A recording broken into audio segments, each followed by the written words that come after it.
యెహోవా నిన్ను తలగా నియమించును గాని తోకగా నియమింపడు. నీవు పైవాడవుగా ఉందువు గాని క్రిందివాడవుగా ఉండవు. ద్వితీయోపదేశ కాండము 28వ అధ్యాయము 13వ వచనము. ఈ వచనం మన అందరికీ తెలిసిందే. ఈ వచనం యోసేపు జీవితానికి ఎలా వర్తిస్తుంది అనేది మనం 41వ అధ్యాయంలో గమనించవచ్చు.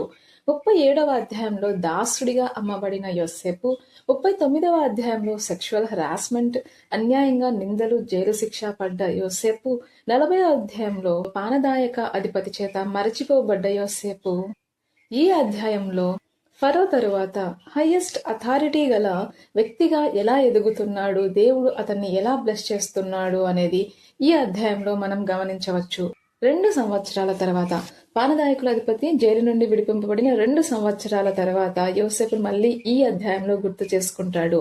ఎందుకు అంటే ఫరో 2 కలలు కంటాడు. బట్ ఈ 2 కలల భావం చెప్పగలిగే వాళ్ళు ఆ రాజ్యం మొత్తంలో, ఆ దేశం మొత్తంలో ఎవరూ కూడా చెప్పలేని సిచ్యువేషన్లో ఈ పానదాయకుల అధిపతి యోసేపును గుర్తు చేసుకుంటాడు. యోసేపును రాజు పిలిపించడం అనేది జరుగుతుంది. మరి ఫరో కనిన ఆ కలలు ఏంటి అంటే, మొదటి కలలో ఏటిలో నుండి 7 ఆవులు అందమైనవి, బలిష్టమైనవి బయటికి వస్తాయి. ఆ తర్వాత ఇంకో 7 ఆవులు చిక్కిపోయినవి, చూపునకు వికారమైనవి బయటికి వస్తాయి. ఈ చిక్కిపోయిన ఆవులు బలిసిన ఆ ఆవుల్ని తినివేస్తాయి అన్నమాట. రెండో కలలో పుష్టిగల 7 వెన్నులు. 7 వెన్నులు అంటే, వెన్నులు అన్నప్పుడు ఆ గ్రెయిన్స్, ధాన్యం యొక్క కండె ఉంటది కదా, వాటిని వెన్నులు అంటున్నారు. పుష్టిగల 7 వెన్నులు పుడతాయి, పీలగల 7 వెన్నులు పుడతాయి. ఈ పీలగా ఉండే వెన్నులు అనేవి పుష్టిగా గల వెన్నులని మింగివేస్తాయి అన్నమాట. ఈ విధంగా 2 కలలు కంటాడు ఫరో. ఈ కలల కారణంగా ఫరో కలవరపడినట్టుగా మనం ఈ అధ్యాయంలో గమనించవచ్చు. కలవరపడి ఆ దేశంలోని శకునగాండ్లను, విద్వాంసులను పిలిపిస్తాడు ఆ కలల అర్థం తెలుసుకోవడానికి ఎవరైనా చెప్పగలరేమో అని. కానీ ఆ కలల భావంని తెలుపగల వాళ్ళు ఎవ్వరూ కూడా అక్కడ ఉండరు. ఈ విధంగా జరిగినప్పుడు ఆ పానదాయకుల అధిపతికి గుర్తు వస్తాడు యోసేపు. యోసేపు పానదాయకుల అధిపతి విడిపింపబడినప్పుడు నన్ను గుర్తు చేసుకో, నేను ఇక్కడ ఈ విధంగా జైల్లో ఉండడానికి తగిన నేను ఏ తప్పు అనేది చేయలేదు, నన్ను నువ్వు విడిపింపబడిన తర్వాత గుర్తు చేసుకో అని అడిగి ఉంటాడు యోసేపు. బట్ అప్పుడు పానదాయకుల అధిపతి అతన్ని జ్ఞాపకం చేసుకునలేదు, మరిచిపోయాడు. కానీ ఇక్కడ యోసేపును జ్ఞాపకం చేసుకోవాల్సిన పరిస్థితి అనేది తలెత్తుతూ ఉంది. ఆ విధంగా పానదాయకుల అధిపతి యోసేపును గుర్తు చేసుకుంటూ ఉన్నాడు. నేను నా తప్పిదములను జ్ఞాపకం చేసుకుంటున్నాను. ఫరో తన దాసుల మీద కోపగించి నన్నును భక్షకారుల అధిపతిని మా ఉభయులను రాజ సంరక్షక సేనాధిపతి ఇంట కావలిలో ఉంచెను. ఒక రాత్రి నేను అతడు మేమిద్దరం కూడా కలలు కన్నాము. ఒక్కొక్కడు వేరు వేరు భావములు గల కలలు కన్నాము. చెరు ఒకటే కల కన్నాము. అక్కడ రాజ సంరక్షక సేనాధిపతికి దాసుడై ఉండిన ఒక హెబ్రీ పడుచువాడు మాతో కూడా ఉన్నాడు. మా కలలను మేము వివరించి చెప్పినప్పుడు అతడు వాటి భావము మాకు తెలియజేసెను. మేము కన్న కల చొప్పున అతడు ఏ ఏ భావం తెలిపెనో ఆయా భావముల ప్రకారమే జరిగెను. అంటే నాకు ఉద్యోగం మరలా వస్తుంది అన్నాడు, మరలా ఇప్పించడం జరిగింది. భక్షకారుని వేలాడదీయించును అని అతడు చెప్పాడు. అదే విధంగా ఫరో మీరు చేయించారు అని ఫరోతో చెప్పినప్పుడు ఫరో యోసేపును పిలిపిస్తాడు.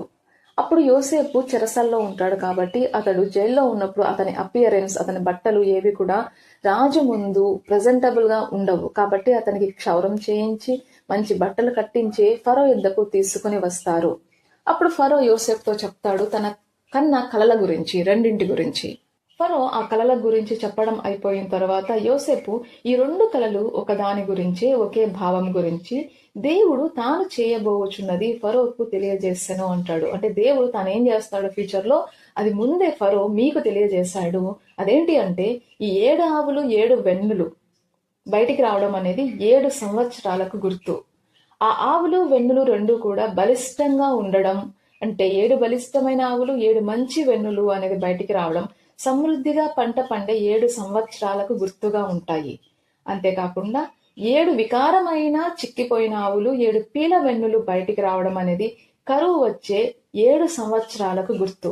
ఈ పీలగా ఉండే వెన్నులు, ఈ చిక్కిపోయిన ఆవులు ఆ 7 మంచి ఆవులను 7 మంచి వెన్నులను తినివేయడాన్ని, వెంగివేయడానికి అర్థం ఏంటి అంటే ఈ వచ్చే కరువు ఎంత తీవ్రంగా, ఎంత ఇబ్బంది పెడుతుంది అంటే ఆ సమృద్ధిగా పండిన పంటను మరిచిపోయేంతగా, అంటే అంత మిక్కిలిగా, అంత భారంగా ఆ కరువు అనేది ఉంటుంది. ఈ విధంగా కరువు రావడం అనేది దేవుడు నిర్ణయించాడు. ఇది దేవుడు నిర్ణయించాడు. అదే విధంగా మీకు 2 సార్లు వెంట వెంటనే ఈ కల వచ్చింది అంటే ఇది శీఘ్రంగా జరుగుతుంది. త్వరలోనే ఇది నెరవేరుతుంది. కాబట్టి మీరు వివేకం గల మనుషులను నియమించండి. వారు ఆ పంట ఎక్కువగా పండినప్పుడు ఆ పంటలోంచి 5వ భాగము, అంటే 100 బస్తాల ధాన్యం పండితే 20 బస్తాల ధాన్యము, అంటే 1/5 పార్ట్, దాన్ని తీసి ఒక చోట స్టోర్ చేయండి. ఆ విధంగా మొత్తం దేశం మొత్తం మీద పండిన పంటలో 5వ భాగం తీసి దాచిపెట్టండి. అది ఆయా పట్టణాల్లో, అంటే ఒకే చోట కాదు, డిఫరెంట్ ప్లేసెస్. ఎందుకు అన్నప్పుడు ఆ అవసరానికి ట్రాన్స్పోర్టేషన్ అనేది ఈజీగా ఉంటుంది కాబట్టి కొన్ని ప్లేసెస్ ఎంచుకొని వాటిల్లో ఈ ధాన్యం అంతా కూడా స్టోర్ చేయండి. కరువు సంవత్సరాలు వచ్చినప్పుడు అలా దాచిపెట్టిన ధాన్యాన్ని వాడుకోవచ్చు అని యోసేపు చెప్తాడు. ఇది విన్న ఫరో మరియు అతని మినిస్టర్స్ అందరికీ కూడా ఇది నచ్చుతుంది, యుక్తంగా ఉంది అనిపిస్తుంది, తెలివైన పని అనిపిస్తుంది. ఫరో యోసేపును చూసి, ఇతని వలె దేవుని ఆత్మగల మనుష్యునిని కనుగొనగలమా అని అంటాడు. ఈ కళల యొక్క అర్థం తెలుసుకోవడానికి బట్ దేశంలో మొత్తం మీద కూడా ఈ కళల భావం చెప్పగలవాడు ఎవ్వడు కూడా మా దగ్గర లేకుండా ఉన్నాడు.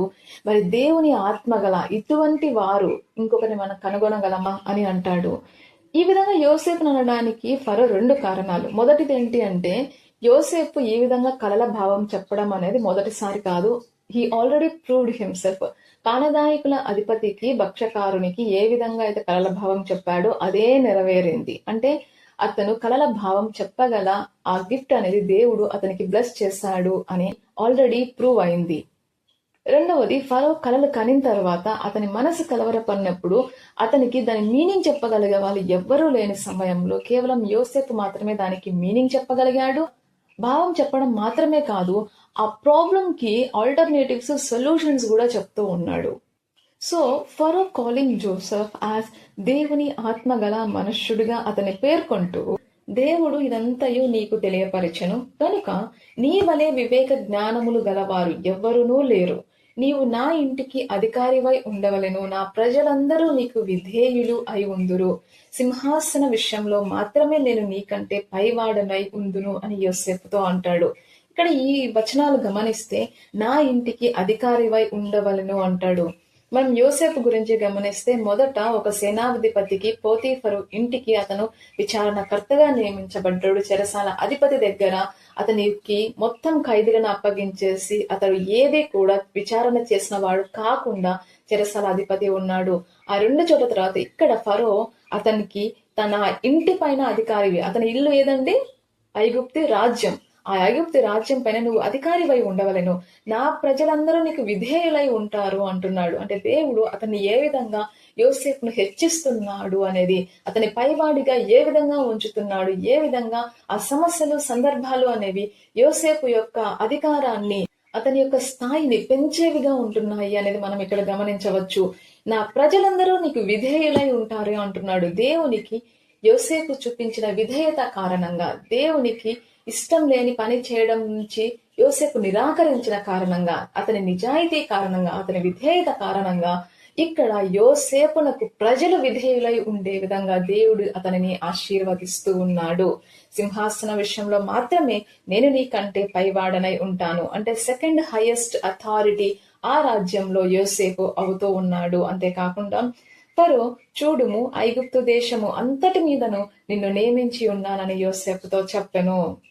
అంతేకాకుండా ఫరో తన చేతికి ఉన్న తన ఉంగరము తీసి యోసేపు చేతికి దాన్ని పెట్టి సన్నపు నారబట్టలు అతనికి తొడిగించి అతనికి మెడకు బంగారు గొలుసు వేసి, ఈ వచనం అనేది యోసేపుకు కలుగుతున్న ఆధిక్యతకు గుర్తుగా అనేది నిలుస్తుంది. తన 2వ రథము మీద అతనిని ఎక్కించెను. అంటే చెప్పాడు కదా, నా తర్వాత నువ్వే నా ఇంటికి అధికారివి. కాబట్టి 2వ రథం మీద, అంటే మొదటి రథం మీద రాజు ఉంటాడు, 2వ రథం మీద యోసేపును ఎక్కిస్తూ ఉన్నాడు.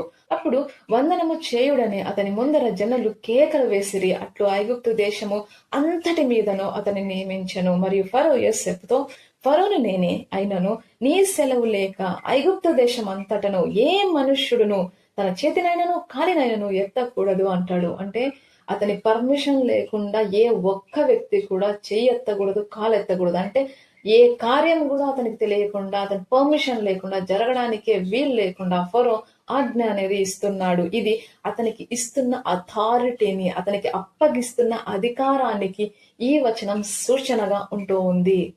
అంతేకాకుండా తర్వాతి 45వ వచనం మనం గమనిస్తే, జెఫ్నత్తా నేహు అనే పేరు అతనికి పెడుతున్నాడు. ఒక ఈజిప్షియన్ పేరు అతనికి ఇస్తున్నాడు. అంటే మనలో ఒకడు అని అతనికి భావం వచ్చే విధంగా అతని కలుపుకుంటున్నాడు.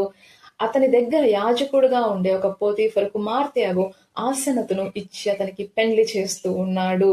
ఇప్పటి వరకు మనం దేవుడు వ్యక్తులకు పేర్లు మార్చడం ఇద్దరి విషయంలో మనం గమనించాం. మొదటి వ్యక్తి అబ్రహాముగాను, యాకోబును ఇశ్రాయేలుగాను మార్చడం అనేది జరిగింది. ఇక్కడ మనం గమనిస్తే ఇక్కడ ఆ ఫరో, ఆ రాజు ఏం చేస్తున్నాడు అంటే యోసేపుకి పేరు మారుస్తున్నాడు. తన మనిషిగా యోసేపును అంగీకరిస్తూ ఈ పని అనేది చేస్తూ ఉన్నాడు. 46వ వచనంలో యోసేపు యొక్క వయసు 30 సంవత్సరాలుగా చెప్పబడుతుంది. 37వ అధ్యాయంలో 17 ఏళ్ల వయస్సులో దాసుడిగా అమ్మివేయబడ్డ యోసేపు ఇక్కడ 30 సంవత్సరాలు గల వ్యక్తిగా చెప్పబడుతున్నాడు. అంటే ఆల్మోస్ట్ 12 to 13 years అతను దాసుడిగా ఉన్నాడు. కష్టాలు పడ్డాడు, నిందలు పడ్డాడు, హరాస్మెంట్ అనేది చూశాడు, జైలు పాలయ్యాడు, మరచిపోబడ్డాడు వ్యక్తుల చేత. ఇన్ని అనేది ఈ 12 సంవత్సరాల సమయంలో జరిగింది. కానీ యోసేపు దేవుడి యొక్క అధికారానికి లోబడి ఉంటున్నాడు, విధేయత చూపిస్తూ ఉన్నాడు. ఇది దేవుని వలన జరుగుతుంది అంటున్నాడు, దేవుని ఆత్మ మూలంగా జరుగుతుంది అంటున్నాడు, దేవుని ఆధీనమే అంటున్నాడు, దేవుడే దీనికి ఉత్తరం ఇస్తాడు, కలలకు భావం చెప్తాడు అని అంటున్నాడు. అంటే ప్రతి విషయంలో తనను తాను హెచ్చించుకునేవానిగా కాకుండా దేవునికి ఆ ఘనత, మహిమ, ప్రభావాలు అనేది దక్కే విధంగా యోసేపు యొక్క రిప్లై అనేది ఉంటూ ఉంది. అదే విధంగా దేవుడు అతను హెచ్చిస్తూ వస్తూ ఉన్నాడు. This is something we need to learn from the Joseph.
రండి ప్రార్థించుకుందాం. ప్రేమ నమ్మకం గల మా ప్రియ పరలోకమందున మా ప్రభు, ఇంతవరకు నీ రెక్కల కింద మమ్మల్ని కాచి కాపాడి ఈ విధంగా నేను స్తుతించుటకు, నేను ఘనపరచుటకు మాకు ఇచ్చిన ఈ అవకాశమును బట్టి, భాగ్యమును బట్టి వేలాది వందనములు, స్తుతులు, స్తోత్రములు తండ్రి.